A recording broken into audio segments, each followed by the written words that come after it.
重婚的大嫂要88万彩礼，结婚10年的大嫂突然要跟大哥离婚，我们都不明所以。直到1个月后，他又说马上要跟大哥重婚，并且要重新举办一场婚礼。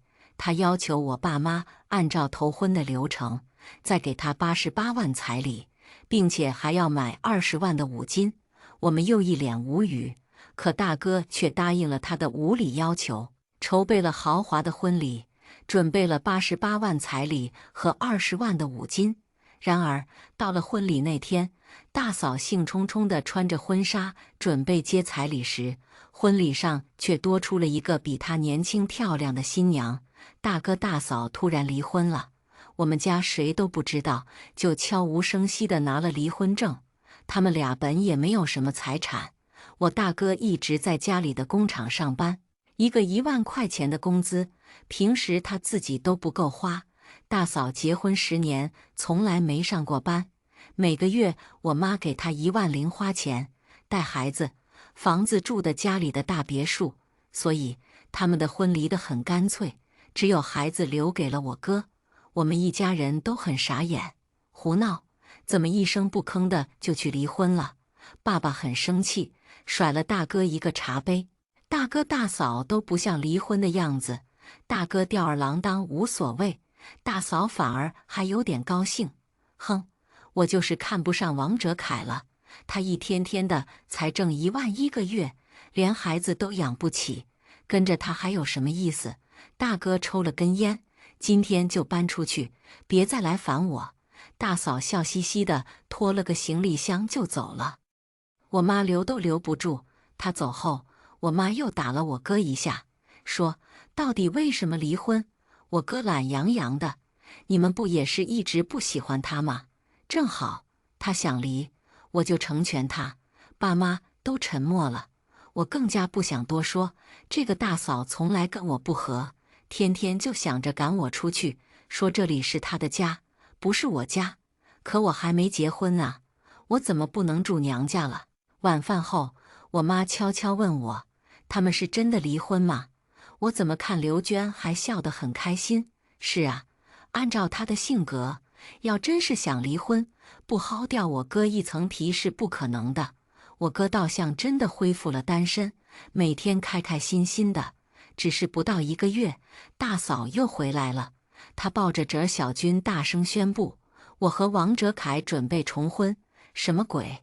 我和爸妈又跟听到他们离婚一样，惊呆了下巴。这才不到1个月而已，又是离婚又是重婚，他们葫芦里面到底卖的什么药？大嫂还是像她离婚的时候一样，笑眯眯的，就是离了觉得王哲凯还是不错的，我又决定跟他重婚了。我妈一头黑线的叫回我哥，王哲凯，你说到底怎么回事？大哥咬着苹果，就是刘娟说的意思啊，他要重婚，那就复呗。我没意见，大嫂更加开心了，抱着他儿子亲了又亲。我妈无奈，随便你们了，一天天的把婚姻当作儿戏，想离就离，想结就结。你们已经30多了，该懂事了。大哥低着头继续啃苹果，大嫂倒是继续说了，先别慌，我们重婚我也有条件的，别以为我们是重婚就不重视。我妈看看我，我看看我妈，都没明白，这个重婚还要做什么？不就是重新拿张结婚证吗？刘娟清了清嗓子，首先，我要求重婚也要按照头婚的礼数来。那既然这样的话，彩礼啊、五金啊，这些都不能少。而且当初我和王哲凯的婚礼就办得很简陋，所以我也决定了，重新办一场豪华的婚礼，是不是有病？重婚还要彩礼、五金，甚至还要婚礼。我妈有点不高兴，你们重婚就重婚，领个证的事情，何必搞得那么麻烦？而且你当初结婚，我彩礼、3金都是买了的，一样没少你的，你这重婚还要，简直不合理。刘娟马上理直气壮地反驳：什么呀？那时候你才给我20万彩礼，才买3金。她又看了看我，那凭什么你女儿现在结婚就可以拿30万彩礼，还有5金？你也太双标了吧！娶媳妇少给彩礼，嫁女儿多要彩礼，你还真是会算，会过日子哦。哦，我明白了，这是因为看到我前段时间订婚，婆家给了我30万彩礼和5金，她才不高兴啊。可我妈给我的陪嫁只多不少，她怎么不说？我妈当然也是这么觉得。你当年结婚，20万彩礼拿回家，1分没有带过来，嫁妆连床被子都没有，我们也没有说你什么吧？现在圆圆结婚，10年后人家婆家给30万，和你10年前的20万，哪个值钱？再说，我也给圆圆准备了同样的嫁妆，你有什么不平衡的？刘娟一听我妈还给我准备了同等的嫁妆，更加不高兴了，太过分了！你们不但要收婆家的30万彩礼，还要从我们家拿出30万补贴王源，你有没有想过我的心情？我也是这个家里的人，凭什么给一个嫁出去的女儿拿那么多钱？我告诉你们，不但你们不能拿30万给王源，甚至她婆家给的30万彩礼也要留在我们家，这是规矩。我当初的钱就都留在了娘家。我妈都觉得刘娟有点神经病了，她自己父母不重视她，她还觉得那是规矩。这是我们家的事情，是我嫁女儿，跟你没关系。你手不要伸得太长。刘娟故作委屈的样子。老公，你说他们是不是很过分？简直没有把我当作一家人，我真是忍不住了。你已经跟我哥离婚了，本来就不是一家人，少管点闲事。刘娟哭了，使劲憋出几滴眼泪。王哲凯，你说我的要求过分不？他们是不是都在欺负我？我哥马上没骨气地安抚着他。不，老婆，你这一点都不过分。妈，人家娟儿说的也没错呀，你不能只想着自己的女儿，我也是你儿子啊。那娟儿就是你半个女儿，你都愿意给圆圆几十万嫁妆了，那给娟儿一点彩礼也是可以的。我妈气的话都不想说。刘娟倒是开心得很，抱着小军，妈妈今天就回来了。可小军并没有那么高兴，他推开刘娟的怀抱，我不要妈妈，我只要奶奶。刘娟傻了眼，妈，是不是你对小军说了什么？他怎么会不要我？你不能这样教唆孩子啊，哪里有这样当奶奶的？我妈摸着胸口难受。这个刘娟平时好吃懒做，生孩子后借口带孩子从来不去上班，但实际上呢，1年有300天把孩子丢在我妈这里，她到处潇洒，孩子跟我妈亲，不是很正常吗？再说，她这次一走出去1个月，一个电话都没有打给小军，还想小军跟她亲近，想屁吃哦！她是拖着行李回来的，正准备把行李放回房间时，我哥拦住了她。老婆，你不是说要办婚礼，要我重新娶你一次吗？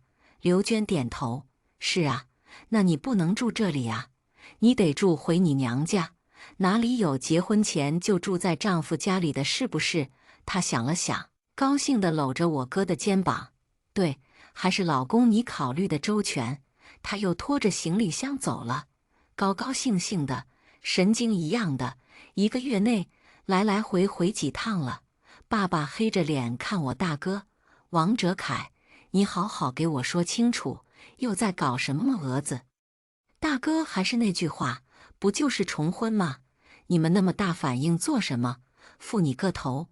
那刘娟本就不是个好东西，离了就算了，还负就负嘛！你们自己的事情，还要办婚礼，给彩礼，还88万，他怎么不去抢？大哥倒是很淡定，这个钱你们也不是拿不出来，为了儿子的幸福就给了吧。啪！这次2个茶杯一起砸在了大哥的脚上。你有钱，你自己去办，自己去给，就算880万，我都不在意，随便你搞。我以为这事情就算了，爸妈肯定不会同意。刘娟一天到晚做天做地的，我们家忍她已经很久了。谁想到第二天，我妈就答应了我哥。行，你说的要求我都答应，别让我再失望。我简直不敢相信，妈，这么无理的要求你都同意。她笑着点头，管他们呢，都是他们自己的事情。妈妈老了，懒得操那么多心。我哥真的开始筹备他的婚礼了，搞得大张旗鼓，到处发帖子，认识的亲朋好友全部都发了请帖，找了最顶级的婚庆公司。我也看到了刘娟发的朋友圈，她难掩兴奋。我最亲爱的老公要重新娶我一次，让我再当一次新娘，太幸福了，疯了！我觉得这两个人真的疯了。刘娟说，她和大哥的婚礼一定要在我的前面，而且要比我的豪华，她才不能让我给比了下去。我懒得理她，我还是按照我自己的步伐继续筹备我的婚礼。他们要怎么样，跟我无关。但是他要发神经病啊，跟我抢婚礼的场地，抢婚庆公司，抢我订好的鲜花。我找刘娟，你们什么意思？故意恶心我是不是？她擦着她的红指甲，呵呵，怎么样？不行啊，你也可以多花点钱抢回去啊。怎么，你老公不舍得给你花钱？哎，没办法呀，我老公愿意呀，他舍得给我花钱啊。我真的气死了。这明显就是故意跟我打擂台呀！他们突然搞出一个重婚婚礼，还处处和我作对。刘娟不讲理，我就去找我哥。等我气冲冲地找到他办公室时，看到了另外一个女生，一个我认识的漂亮女生。好像突然就没气了，一切都清楚了，哈哈哈！那些所谓的婚礼场地、婚庆团队，还有所有的鲜花，我都可以让出去了，没问题，没关系，一切都不是事儿。我迫切地想知道，刘娟知道这一切之后会是什么反应。我在婚纱店里遇到了刘娟，她兴高采烈地看着最新款的最贵的婚纱，店员小心翼翼地给她解释：“王太太，这件婚纱王小姐已经定了哦。”哼，她不服气，我是她大嫂。他还能跟我抢婚纱吗？叫他付钱还差不多。店员为难地看着我，我大手一挥，没事，大嫂说的对，就让给他吧。我怎么能跟他二婚的人抢呢？我懒得多说，大嫂，这婚纱好几十万呢，你有钱吗？他很是傲娇，怕什么？你妈给我的彩礼都是88万，这件婚纱我还是买得起的。那你先买吧，你说的对，我妈肯定会给你补上。我看她给我哥发消息，老公，这婚纱要35万，你给我转点钱啊。1分钟过去，我哥没回消息，2分钟过去，依然没有，直到5分钟后，我说，大嫂，你要不要啊？你不要我就买了哦。我停了一会儿，拿出一张信用卡，大嫂，你看。我有钱，很多哦。他一脸尴尬，就你有钱，我难道没有？哼，瞧不起谁呢？他气冲冲地给店员甩出一张卡，店员一刷，挤出一个微笑。王太太，这还差10万。我看到他东拼西凑的把手机软件能借的贷款都借了，好在总算是筹够了35万。拿到发票那一刻，他扬眉吐气，哼。我暗暗发笑，现在多么高兴，到时候就会多么伤心。他小心翼翼地抱着婚纱走后，我才让店员拿出我自己定制的那件婚纱，真美呀。晚上我听到刘娟在跟我哥打电话，她开了免提：“老公，那35万你什么时候转给我呀？我都是借了贷款的，急什么？等过几天，我给你100万。我爸已经答应我了。”说要把公司交给我，以后就不拿工资，直接拿公司分红。哇，老公，太好了！我们终于熬出头了。你家那个老头子一直防着我们，像防贼似的，谁家把儿子儿媳妇看得那么紧呢？一个月才给我1万零花钱，真是侮辱人！要不是你在公司里面偷偷弄点钱出来，我们这些年简直不是人过的日子。挂了电话，我爸差点给我哥一个大逼兜。你个没用的东西！你以为你之前在公司搞那些小动作，我不知道是吧？这些年你们偷偷的每个月拿走我好几万。大哥摸着头，这不是甩了吗？刘娟的重婚婚礼马上到了，我的婚礼在1个星期后，他故意选在我前面，就是要把我比下去。原来他们没离婚的时候，他就一直都没来由的讨厌我。我妈给我买房，他闹，说哪里有给女儿买房的，让一定补他一套。最后我妈没办法，给小军买了一套，写的小军的名字，他才消停。我考研，我妈给我报了个班，几万块钱，她又大叫什么总是要嫁人的，赶紧找个婆家再考不行吗？一天天的祸害我家的钱。我出去旅游，我买衣服，我看演唱会，不管我干什么，她都要阴阳几句，说我妈溺爱我，说我不该花家里的钱。王源，早点找个男人嫁了，去祸害你婆家去。靠，他就是这样的想法。他把我哥当作提款机，每个月我妈给他的1万块，他一分不少的给了他娘家妈，然后再怂恿我哥从公司里面弄出来几万，够他们2个自己花。小军基本上都是我妈在养，之前我妈睁一只眼闭一只眼，知道他们在公司动手脚，也没有多说，总是自己家的钱，将来还不是一样给他们的。这刘娟还以为她多聪明，沾沾自喜。婚礼当天，刘娟喜气洋洋，一大早她就发了一个朋友圈，图片是婚纱，彩礼88万，25万的5金。我老公真是太爱我了，婆家真是太看重我了，我很骄傲。呵呵，我忍不住给他点了一个赞，这是对自己多么的有自信啊，才能说得出这种话。我就等着看他能高兴多久，哈哈哈，想起来就开心。我哥穿得整整齐齐，可帅了，爸爸妈妈也是，打扮得很隆重，看起来相当重视。我看了一眼我妈，妈，你，她笑着点头，嘿，我懂了，他们跟我一样，怪不得我妈会那么大方地答应给大哥88万彩礼和25万的5金。原来他们也知道今天的新娘不是刘娟，她会被重重的打脸。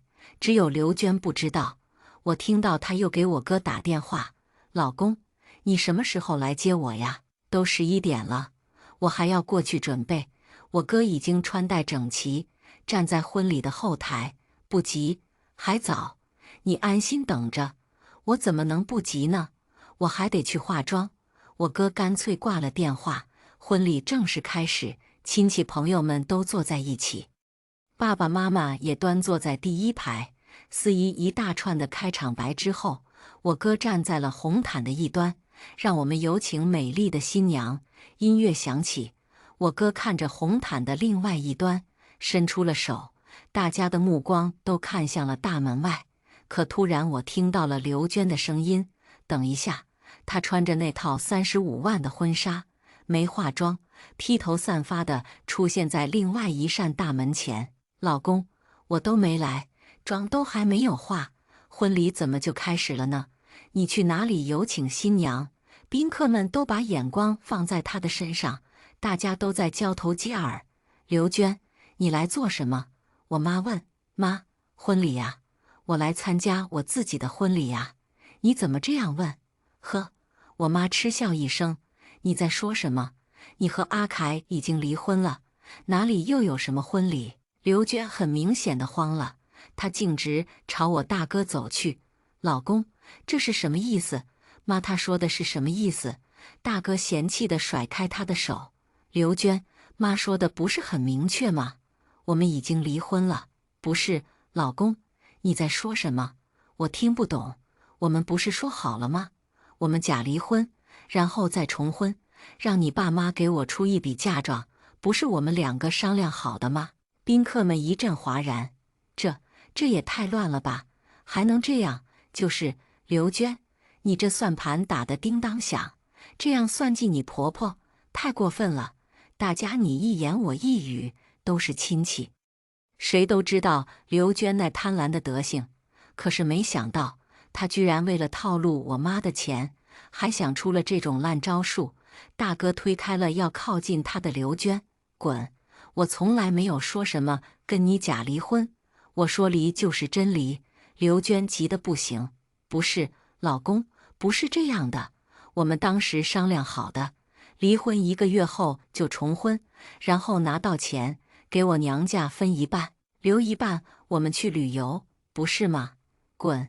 刘娟，你想得很美，我家的钱凭什么给你那吸血鬼家人一半？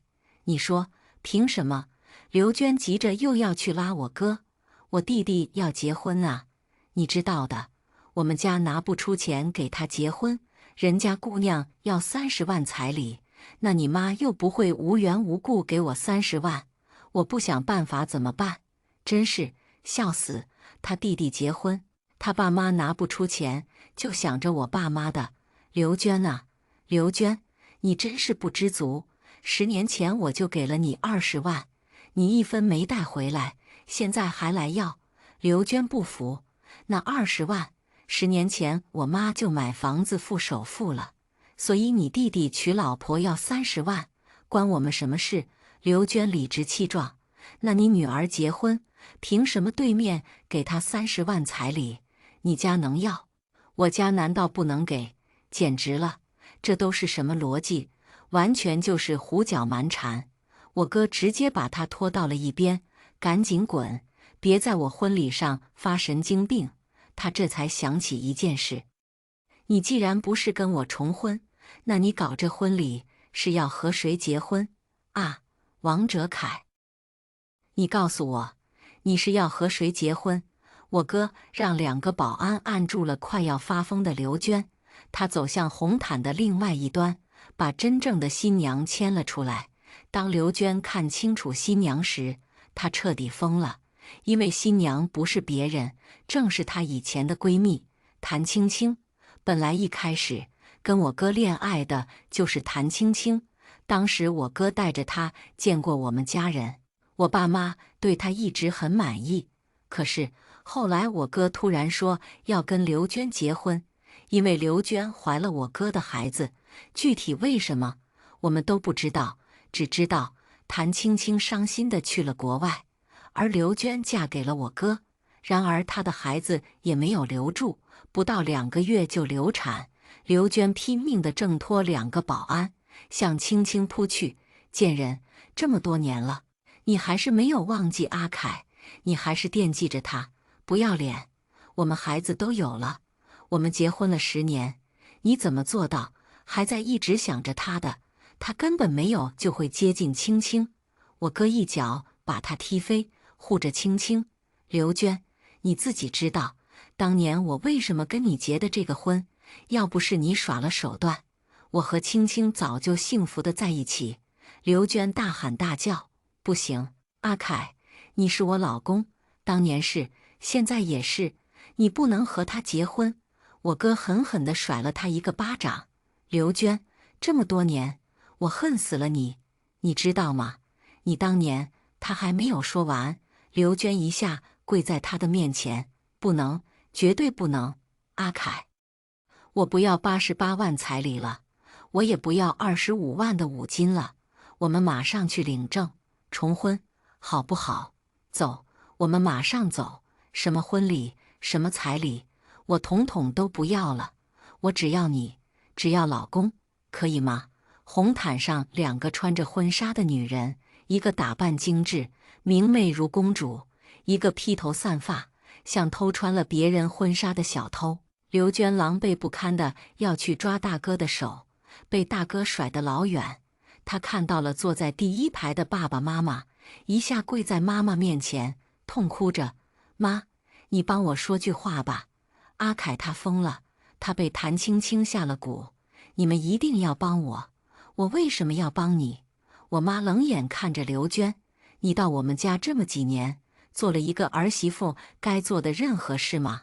你除了鼓动阿凯去公司拿钱之外，你还偷偷的把王家的东西往你娘家搬，你恨不得把我王家搬空去你刘家。你说我为什么还要帮你这个吸血虫？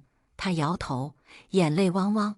不是的，我没有，妈，我娘家父母赚不到钱，那我作为女儿的给他们一点补贴，不是应该的吗？你也是母亲，你难道希望将来圆圆一点都不照顾你们吗？简直是歪理，和他沟通不了一点。妈妈不耐烦地叫来保安，刘娟死活都不愿意出去，她给我妈磕头，给我爸磕头，爸妈，求求你们，我还有小军呢，他怎么办？他没有了，妈妈该怎么办？说到小军，我妈更加生气了。小军这么多年都是谁在照顾？你除了生他一场，你还做过什么？母乳不喂，尿不湿没有换过一个。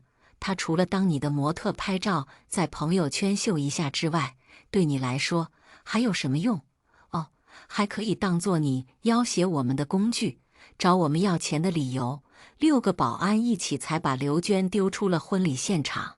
真正的婚礼重新开始，没有了刘娟的搅和，婚礼进行得很顺利，浪漫而又温馨。我哥和青青跨越这么多年，终于又在一起了。结束后，青青和我们一起回了家。虽然爸爸妈妈给他们买了新房，但是他说婚后第1天还是想要回老宅。没想到，却在家门口看到了一直等在外面的刘娟。因为大哥吩咐过，不能让她进家门，所以佣人们都把她挡在门外。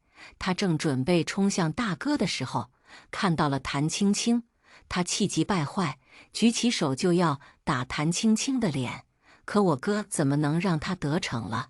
先下手打了她一个趔趄，她捂着被打红肿的脸哀求：“老公，老公，你别这样，求求你了，别这样。”大哥从包里掏出一张红彤彤的结婚证，刘娟，你看清楚，这是什么？这上面写的我和青青的名字，这本当年就该写这个名字的本子，现在我终于拿到了，识趣的就赶紧离开，不然有你好果子吃。他不走啊，甚至还要伸手去抱我哥，简直是不要脸！人家都新婚了，他还不放手。我哥已经没有了耐心，正要动手时，刘娟的父母和他弟弟不知道什么时候一起到了我家门口。他那个牛高马大的超雄弟弟凶巴巴的：“王哲凯，你什么意思？不是说和我姐假离婚的吗？怎么转头就娶了别人？”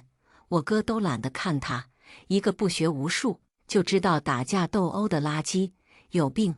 我跟谁结婚要给你解释。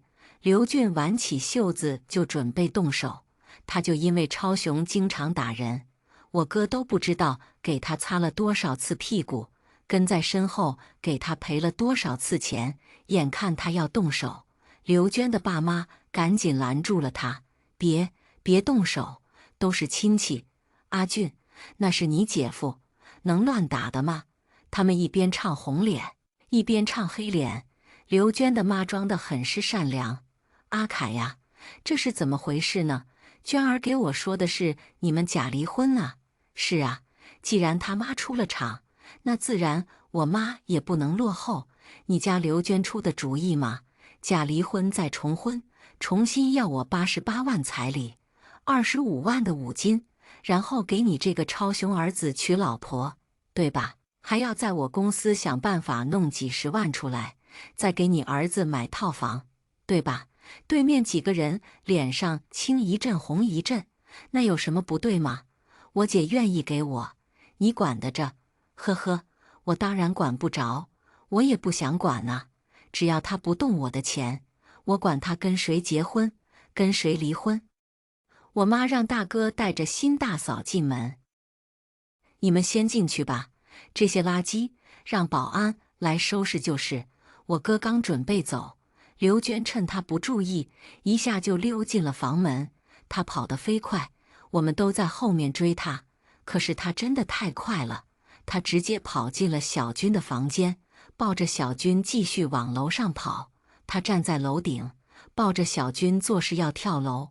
王哲凯，你听着，你要是不赶走谭青青，我马上抱着儿子从这里跳下去。你们不心疼我，难道也不心疼小军吗？疯了，他简直是一个疯子，彻头彻尾的疯子。我妈慌得很，这么多年，小军都是她带着长大的，她急得直掉眼泪。然而刘娟的妈妈却一点都不担心，反而一直劝着我妈：你看，这是闹的，居然闹成了这样。亲家，我说你们就退一步，即便不能和娟儿重婚，那也适当赔她一点钱吧。10年夫妻，又给你生了一个大孙子，你说没有功劳也有苦劳，是不是？我妈心里慌得很，她紧紧地捏着我的手，她的心已经在动摇。钱，你们要多少钱？刘娟的妈妈眼睛一亮，我看得清清楚楚，300万，不多，我们只要300万。娟儿就算彻底和阿凯结束，以后我们也不会再来纠缠你们。300万，狮子大开口，不给，一分不给，凭什么给他300万？离婚的时候，我们各种协议都签过，没有财产纠纷。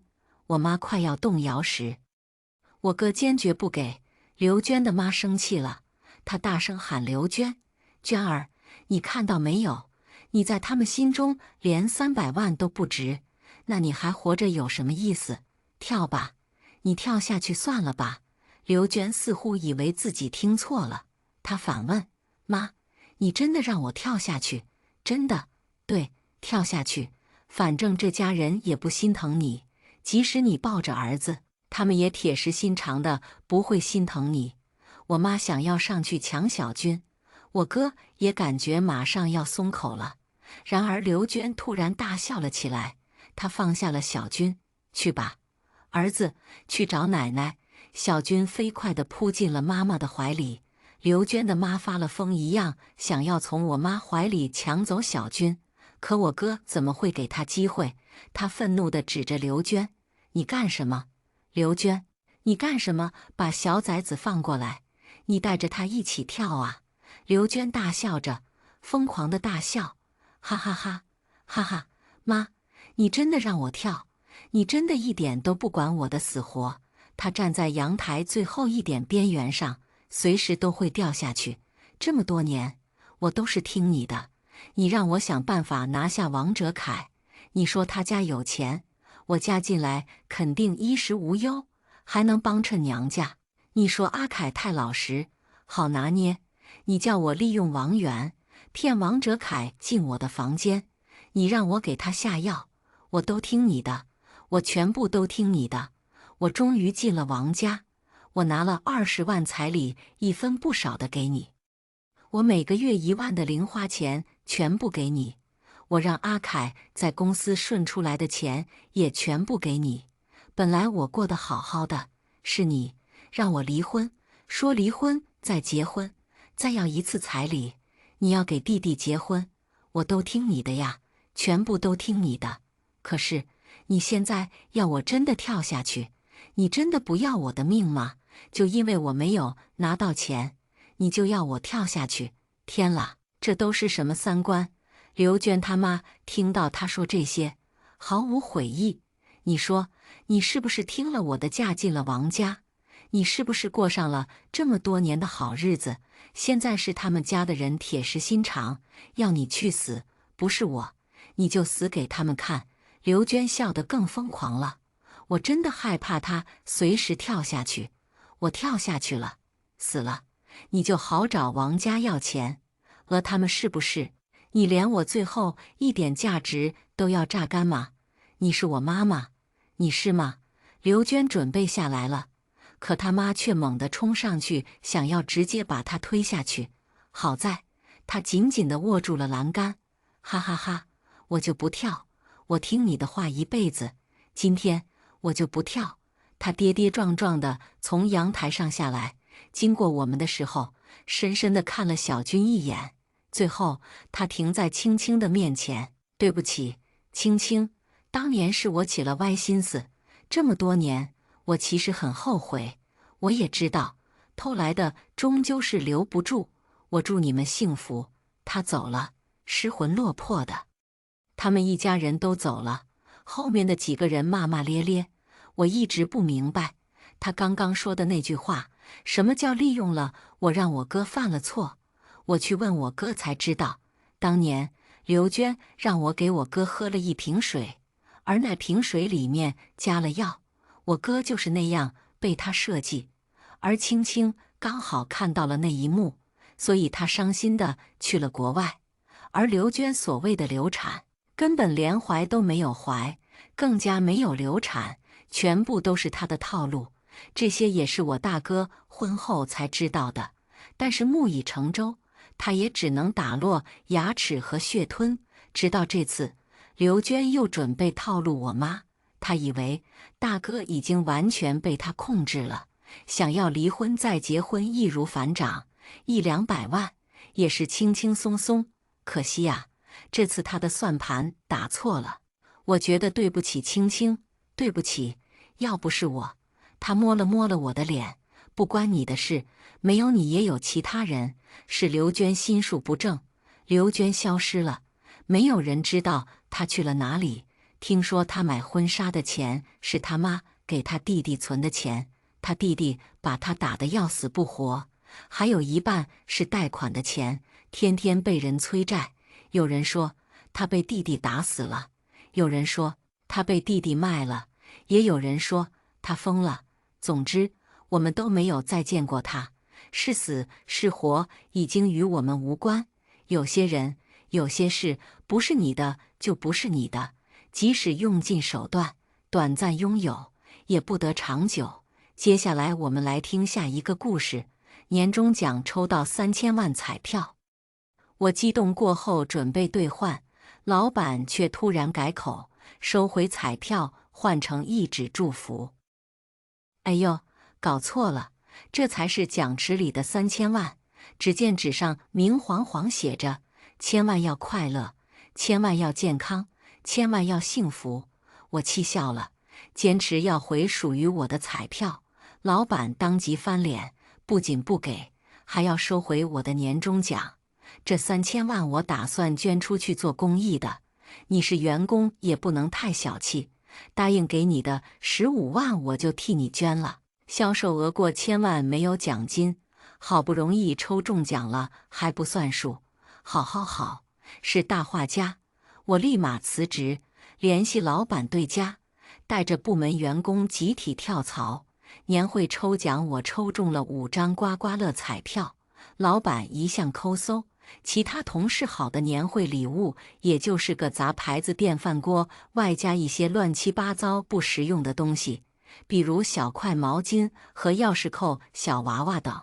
我没有任何期待的刮开了第1张彩票，果然没中，继续刮直到第4张才中了5元，还行，起码不会空军。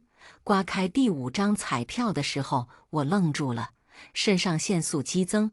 我颤抖着手一遍一遍对比中奖号码和号码下面的3000万数字，直到确认了足足5-6遍，我才敢确定，激动的直接站了起来。交好的同事一直在我旁边看热闹，比我反应还激烈。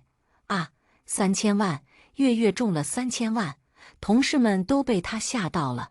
知道我中了3000万之后，大家也都很激动，纷纷凑过来，理智瞬间回笼。我立马躲开了，还有些懊恼自己太过激动，立马笑着说要去兑奖，兑奖回来后再请大家吃饭。于是就这样，我退出了年会，走出了公司楼。我一边哼着小调，一边美滋滋地想着要怎么花这笔钱。我还特意查了中奖要扣20%的税，也就是交完600万的税。我还有2400万，600万让我很心疼，不知道够我吃多少碗猪脚饭。但是人还是不要太不知足了。剩下的钱对于我这个打工牛马来说，也仍然是笔巨款。我在心里憧憬着要拿这笔钱去买一套价格合适的房，还要买一辆20-30万的车，房车都有了，人生简直完美。然后再带爸妈去天安门旅游。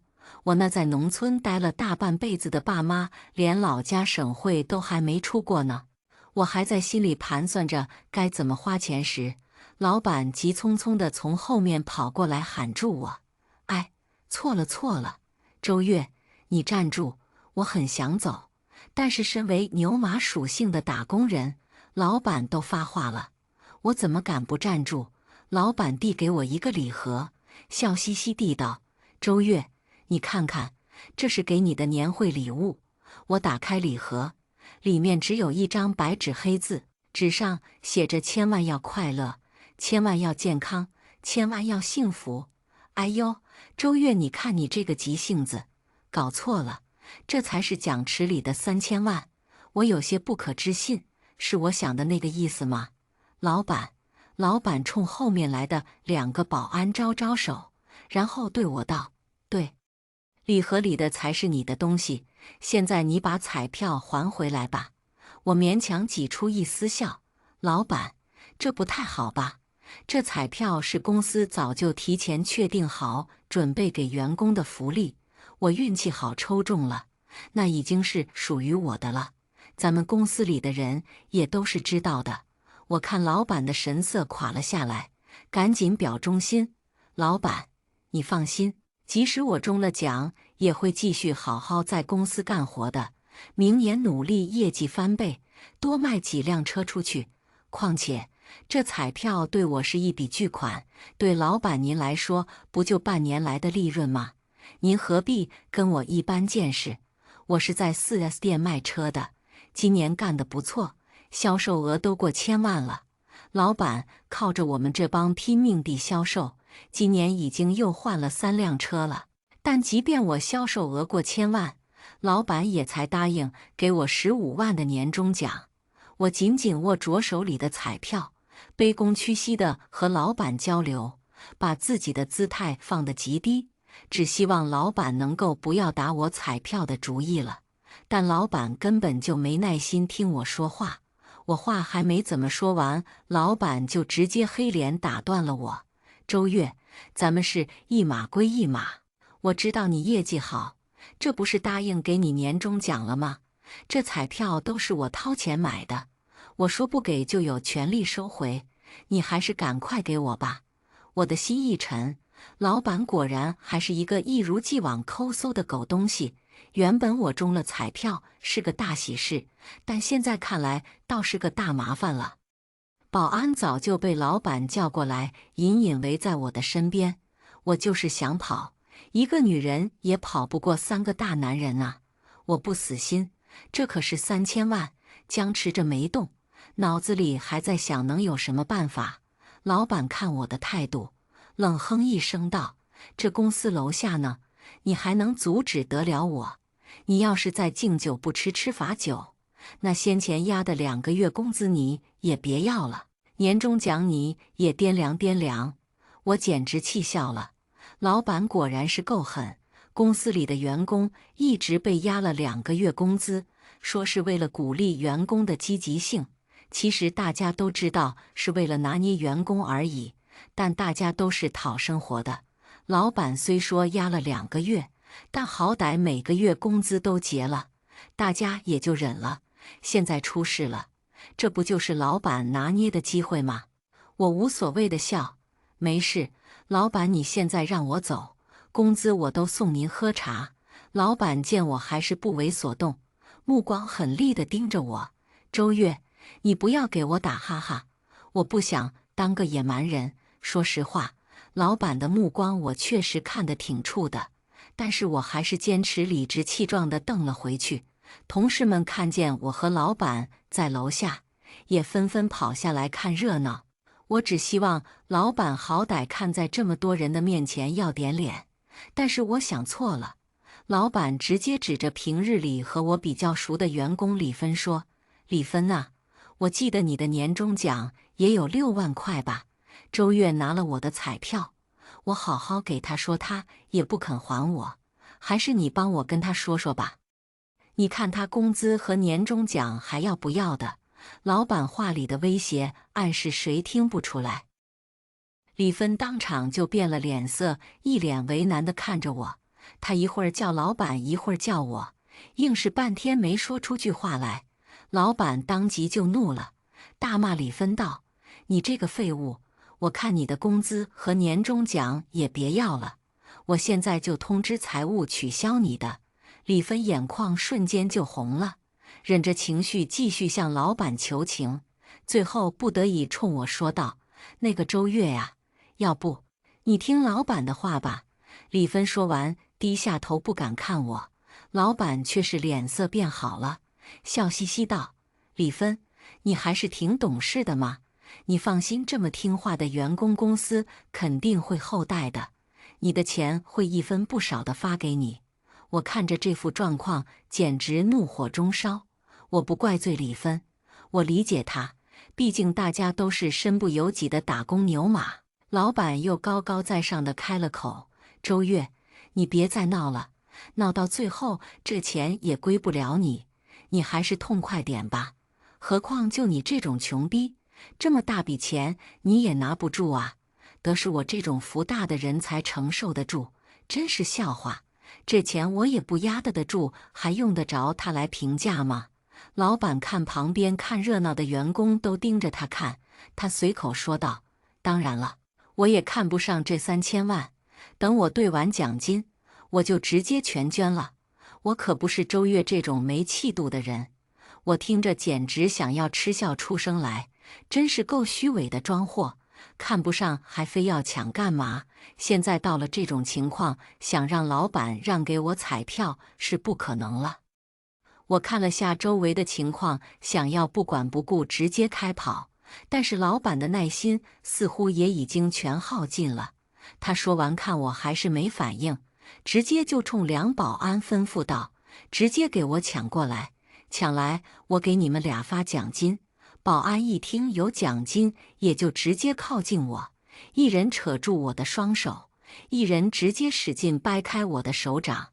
我无助的叫喊挣扎，但是彩票还是被抢走，递到了老板手上。老板笑眯眯的把彩票收好：“周月，你说你犟什么？我大人不计小人过，今天回家好好休息，明天记得按时上班。”老板说完就走。保安继续拦着我，我心死地待在了原地。李芬和其他的一些熟悉的同事都跑过来安慰我：“周月，哎，认命吧，咱们怎么斗得过资本？还是安心上班吧。”他们也是替我十分可惜，本来还想着你拿了钱肯定不在这坑货公司里干了，还打算让你请客吃大餐，好好宰你一顿呢。他们拍拍我的肩膀，安慰了我一会儿就走了。我真是不甘心啊，本以为我真的要发财了，结果是白空欢喜一场，这可比我没中奖要难受多了。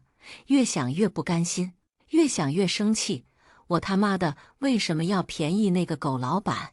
我拿着手机听着里面的录音，早在老板要我还彩票之后，我就趁机录了音。老板直接把彩票从我手上抢走，这就是证据。打定主意，我得不到这钱，老板也别想要。我叫了辆车，直接往彩票兑换中心，打算一直蹲守着。老板兑奖的时候，我就直接上去闹。我在网上花了200块钱咨询了律师关于这张彩票的归属问题，法律上是属于我的。老板抢走彩票，想要占为己有是犯法的，证据充足，甚至可以让他坐牢。不过律师也说了，这玩意儿真打起官司来比较麻烦，因素很多，结果不一定。想了想，还是放弃了。我不要了，老板不是说捐赠吗？那就让他把这些钱捐了，反正绝对不能落到他的口袋里。我做好了充足的准备。法律条款什么的打印了出来。蹲守到第2天的时候，我果然看见了老板。老板笑嘻嘻地对完了奖，拍了照片。因刮刮乐彩票这次中的数额大，旁边还有好几个记者在采访老板。在工作人员提问老板是否需要捐赠的时候，我立马就跳了出来。他捐，我老板他把钱要全部捐了。工作人员一脸惊喜地看着老板。王先生，真的吗？你要为公益事业做出这么大贡献吗？老板尴尬地笑笑，没有正面回答。他脸色铁青地看着我。周月，你不在公司上班，跑这里胡说什么？我没理老板，直接就把当初老板说要把钱捐赠的录音给放了出来。当然，我只截取了部分片段，没有把老板抢我彩票的事情给放出来。录音一放，记者明显就感兴趣起来，纷纷对老板进行了提问。我自告奋勇的又详细介绍了老板的公司，网络的舆论可是巨大的。老板在记者面前也不敢再冲动，他的老底又被我给掀了。要是出现什么不好的舆论，也会影响到公司里的生意。就这样半推半就的，在老板频频送来的眼光暗示中，我给老板戴起了高帽。老板挣扎许久，咬牙说捐款一半。记者和工作人员都对他的品德大大的称赞了一番，又给老板增加了几个特写照片。但我可不会就这么放过他，笑嘻嘻提问道：“老板，你这个大的老板怎么能说话不算数呢？”老板忍住自己暴怒的表情，咬牙切齿道：“周月，你到底想怎么样？”我拉着老板走到一边，拿出自己准备的法律条文和自己的录音证据，威胁老板道：“老板，钱我也不要了，你全捐了就行。你自己看看法律，我要是告你，你是要坐牢的。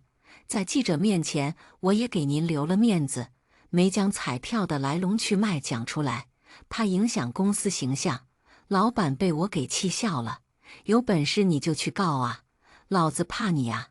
我也心一横，行，我光脚的不怕穿鞋的，事情闹大了，对我也没影响。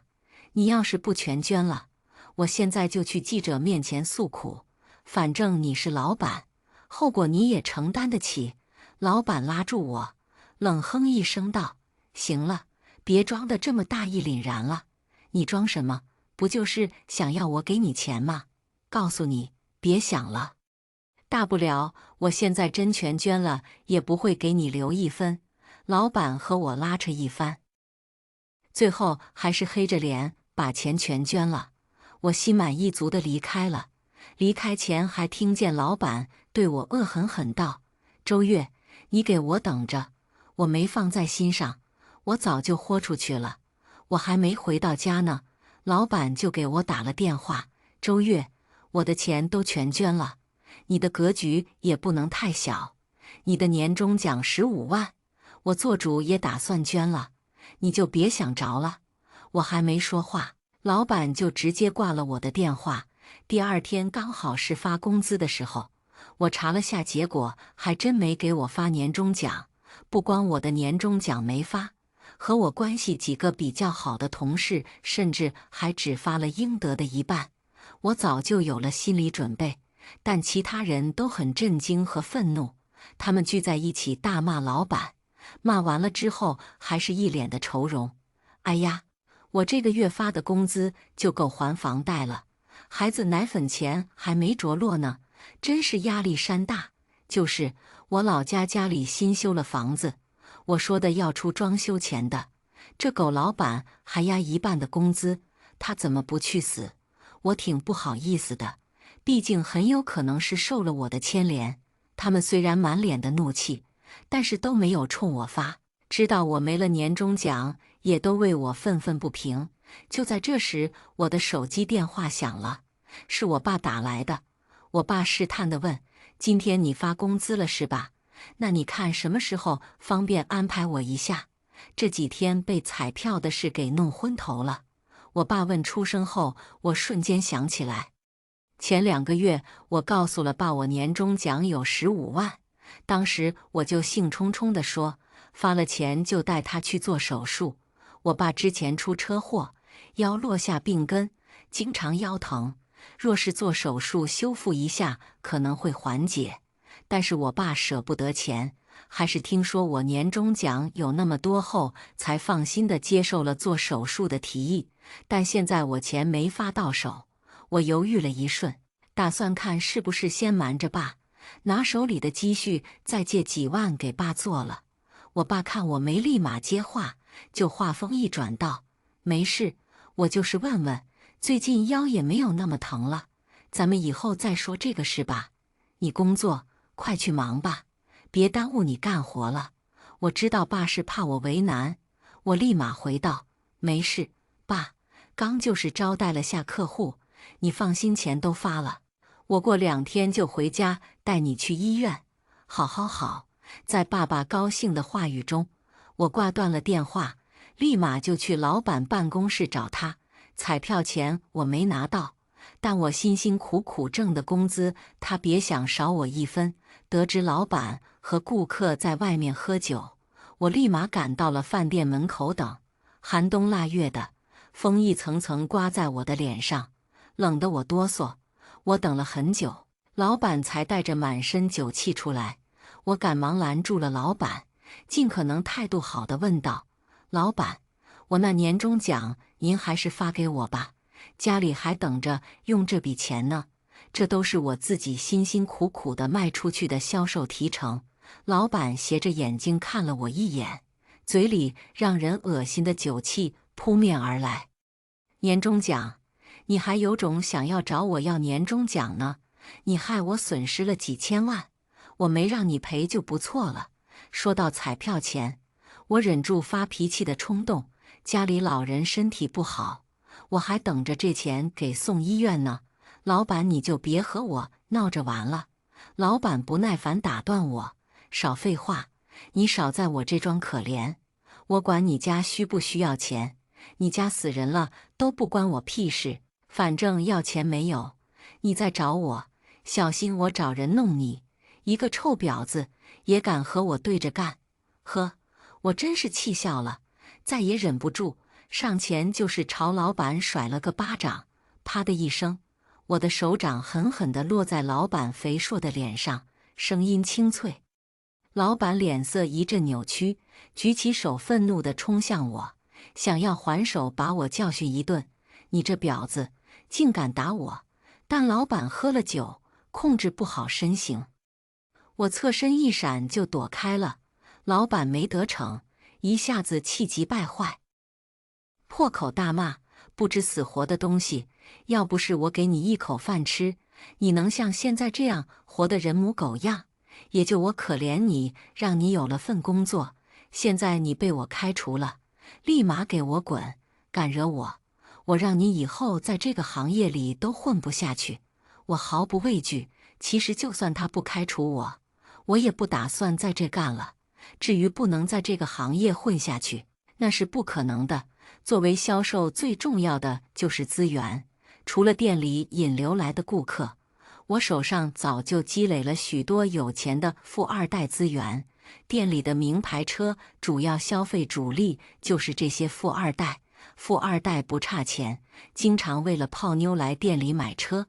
作为合格的销售，我不但把车了解得清清楚楚，我还把这些富二代的脾气摸得清清楚楚。我的日常工作就是向他们这些有钱人问好。他们中男性富二代占大多数，作为女生，当然是我更了解女生，因此我还会替富二代为他们的女性朋友们准备礼物和惊喜。当初为了维护客户关系，我可是付出了9牛2虎之力，24小时随时待命当陪聊。富二代和女朋友吵架了，半夜我也得爬起来回消息出主意。服务着服务着，我也就和这些客户都熟了。虽然当不上他们这些有钱人的朋友，但好歹也算是认识了。我态度好，不管是不是有钱人，我也都是一视同仁，十分有耐心。平日里过节我也没少给客户们送礼。因此那些老客户也会帮我介绍客户。总之，当销售我是专业的，就算失业了，我也可以从头再来。第二天我去公司结清工资，就算年终奖老板不肯发，但我还被压了2个月工资。谁知道我连公司门口都进不去了，保安把我拦下，指着我被扔到地上的东西道：“老板特意吩咐了，以后你就和我们公司无关了，拿着你的东西回去吧。”我气得浑身颤抖，捡起我的东西直接离开了公司。老板做得太过分，我立马打印相关资料申请劳动仲裁。我的工资和年终奖必须拿回来。我咨询过律师，像这种要工资的官司还是很容易赢的。老板估计也清楚，但是他就是为了恶心我，非要把我的钱扣了。但我不仅仅是要工资，我还要申请辞退赔偿，反正应得的，我必须一分不少的拿回来。因为涉及的金额比较多，为了把握大一点，我还特意请了律师。一切都准备好之后，我联系了之前想要挖我的市中心的一家 4S 店的老板。当初我尽心尽力维护客户的时候，偶然接触到这家 4S 店的顾老板，是个性格爽朗的大姐，和我前老板那种大肚腩的恶心男完全不一样。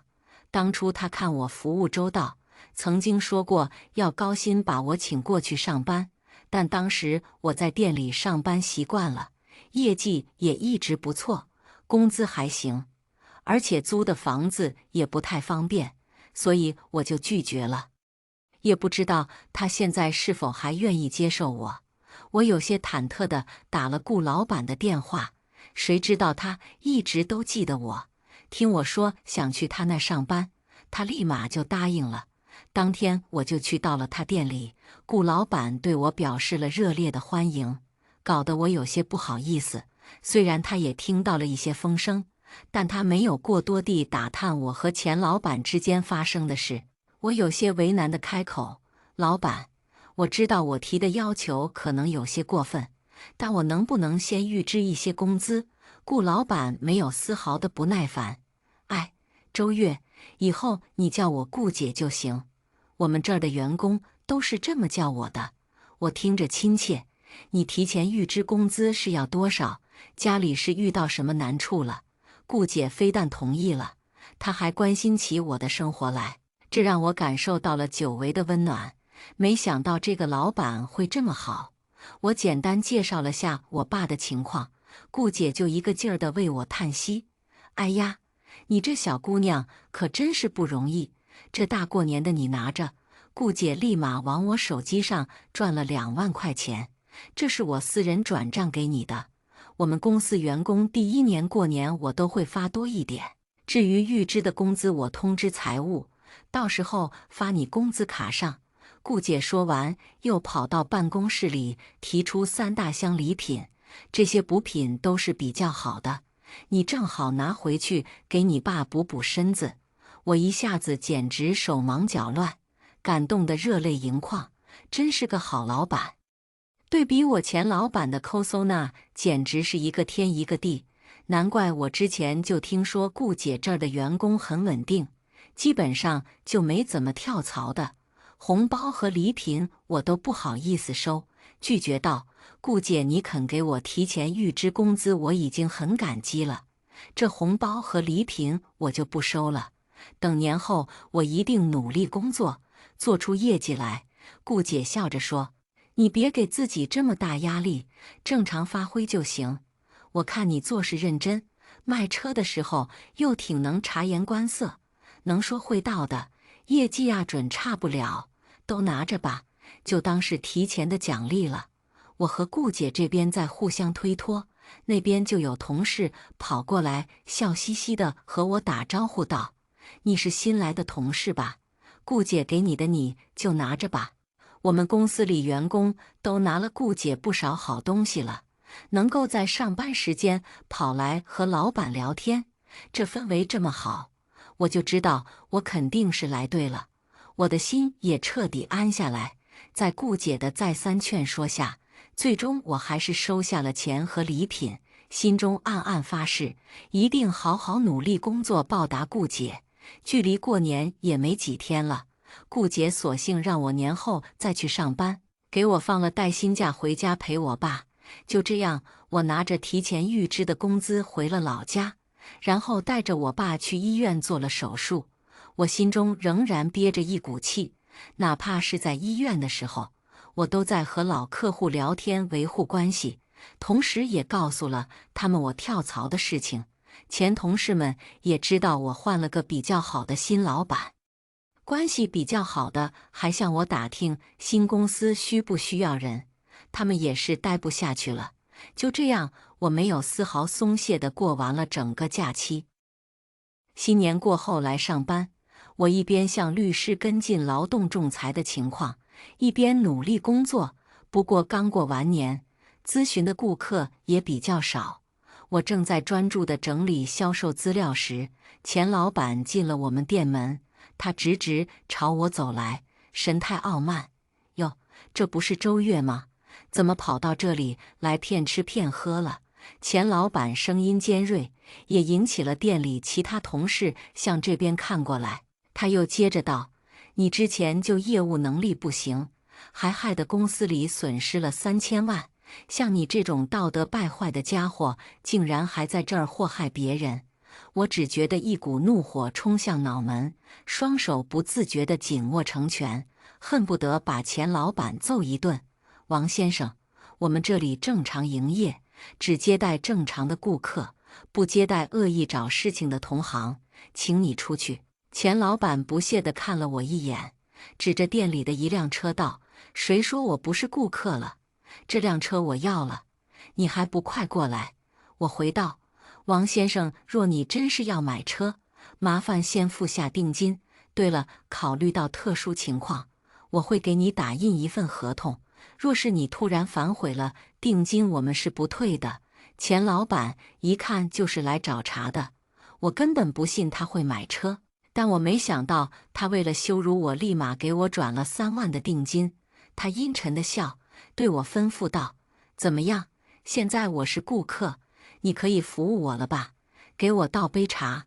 另外，我鞋子脏了，你帮我把鞋擦了。”我站着没动，脸因愤怒而涨得通红。钱老板得意地笑了：“怎么，顾客就是上帝？你不服务了，果然是业务能力不过关啊！你这样做销售，你家老板知道吗？像你这种垃圾销售，就该遭到我们行业封杀。我要和你们老板好好聊聊。”我正想反驳，顾姐不知道什么时候听到动静，来到了我面前。她皱起眉头，严肃地看着钱老板：“你是谁？和我聊什么？我家的员工我清楚，轮得到你在这里大呼小叫？”钱老板冷哼一声道：“顾老板，别装了，都一个行业的，你不认识我？我来可是好心提醒的，这个销售在我们那偷奸耍滑，你可别被他骗了。我并不想这种事麻烦到顾姐，想劝他离开我来处理，但顾姐摇摇头，直接拍拍我的肩膀，安慰我说道：“没事，我用人有自己的判断，轮不到你提醒。你要是不买车，就从我店里滚出去。”钱老板把脚嚣张地往前一伸：“顾老板，我买车呀，不过是要你们员工给我弯腰擦擦鞋而已。你看你们店就没有会卖车的，让我这个顾客在这扯半天。”顾姐听说要擦鞋，眼神瞬间一凛，大声呵斥道：“立刻给我出去！再不出去，我就叫保安把你拖出去了。”顾姐说完，真有4个保安往这边冲。钱老板看势头不对，放下狠话：“周月，我跟你没完，你还和我打官司，我不玩死你！”我也硬气回道：“王八皮，是我跟你没完，你不把钱还我，法律也会替我要回来的，你还是等着收法院的通知吧。”钱老板最终还是离开了。我对顾姐道歉道：“顾姐，实在不好意思，我给您带来麻烦了。”顾姐爽朗一笑：“这有什么关系？你是我员工，我维护你是应该的。以后他要是再来，你别和他废话，直接喊保安把他插出去。有什么事我帮你顶着。顾姐冲我鼓励微笑，我的心中又升起一股暖流。这个世界上好老板还是有的。钱老板来我这闹，让我又斗志昂扬起来。虽然店里没什么人，但是我还有我手上的资源。过年我的年礼也送了。现在我打开手机的通讯录，开始一个个礼貌询问我的顾客，并且顾姐为了支持我，还给我升了权限。我这边卖车可以给到顾客最大的折扣，这实打实的优惠可比钱老板那边好得多了。正好有一个老顾客赵总刚从国外回来，想要给小辈们准备礼物，朋友圈发了礼物征召意见，还不知道送什么好呢。我的眼中闪过一丝惊喜，这人家身价过亿，不差钱啊，送车也是完全有实力的。我笑得一脸谄媚地和赵总聊了起来，为了和他套近乎，刚好他家司机有事，我便自告奋勇地帮赵总当起了免费司机，依着赵总的喜好，给赵总送老家农村里健康无污染的新鲜菜和一些腊肠腊肉特产。赵总家有钱，贵的东西都买得到。这些健康的吃的虽然不贵，倒也合他的心意。小月呀，这些天你也是辛苦了，你再给我好好介绍下你们店的车子，合适我就给我们家小辈一人一台车，总共买7台。赵总跟我说的时候，我差点高兴地叫出来，这笔大单不出意外就要成了。我用我专业的素养又给赵总介绍了一遍车的各种配置，最后成功拿下了赵总的单子。这是年后的公司第1单，也是一个大单。我高兴地把这个消息告诉了顾姐，顾姐大笑道：“小月，我果然没看错你，放手去干吧。”没有辜负顾姐的期望，我总算松了口气。开了单，我又受到了鼓舞，干劲大发，就连下班了也舍不得回租房，整个人都泡在公司里，也因此得到了拼命三娘的称号。其实我在前司那也是很拼的，但是没有老板的认同。现在公司的氛围就很好，就这样卯足劲干了1个月，把我手上的客户狠狠地搜刮了一番。我竟然在当月就干出了过1000万的销售额。顾姐特意又给我发了红包，月总结的时候又狠狠夸奖了我一番。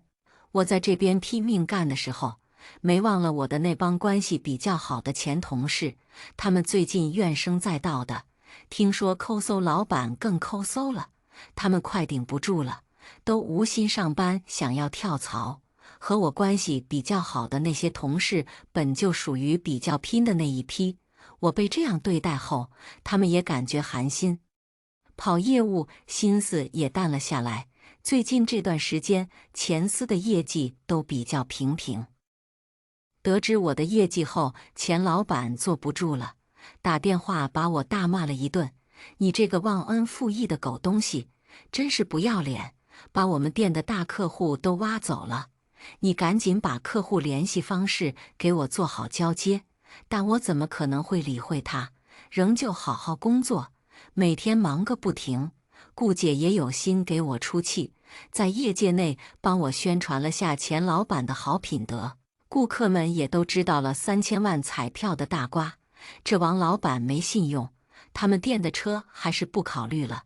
最近我也听到了很多这样的言论，钱老板自然也知道了，他把这一切罪责都归功于我。为了出气，他又直接辞退了我那帮关系好的同事。好在顾姐也是愿意听我的劝说，把他们都给招了进来。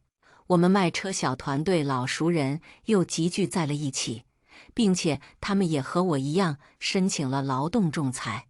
他们的年终奖只拿了一半，工资倒是发完了，但是被裁的赔偿金是1分没有的。王老板那边留下的大都是会弄虚作假、拍马屁迎合上司的人。我们这批人一走，销售额就更加惨淡了。直到又过了3个月，王老板店里的生意是一落千丈，他想重新招一些好苗子，但是人家都听说他的事迹后，不肯去他那边。顾姐这边却是生意越来越好，应聘人也越来越多，最近都打算开个新分店了。我很想走，但是身为牛马属性的打工人，老板都发话了，我怎么敢不站住？齐听，小月呀，你看咱们商量个事。王老板的声音带着几分小心翼翼，全然没了以前的颐指气使。他递给我一个手提包，我打开一看，里面全是100元大钞。我冷淡问道：“王老板，你有什么事？什么风能把您给吹来了？”王老板也不恼我的态度，带着似乞求道：“过去我们之间有误会，你的年终奖我都还给你了。你看你要不要和以前的同事们重新回到我这上班？